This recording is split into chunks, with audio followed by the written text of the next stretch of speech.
हे बघा काळ्या मसाल्याची भाजी.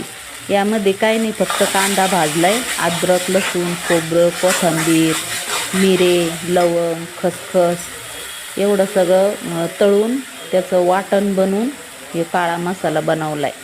आता हे काळ्या मसाल्यामध्ये मस्त मसाला फ्राय करून त्यामध्ये हे मासे सोडून द्यायचे आणि मस्त अशी झणझणीत मसाल्याची भाजी, काळ्या मसाल्याची भाजी, चपाती, भाजी आणि थोडासा भात तर मी आज केला नाही, पण भात पण आम्ही करत असतो, आज नाही केला. मस्त काळ्या मसाल्याची भाजी, भात, चपाती, भाकरी पण करत असते, पण आज पीठ नाही आहे बाजरीचं, त्यामुळं आज चपाती आणि भाजीच बनवली आणि थोडी फ्राय बनवली.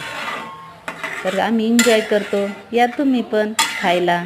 बाय.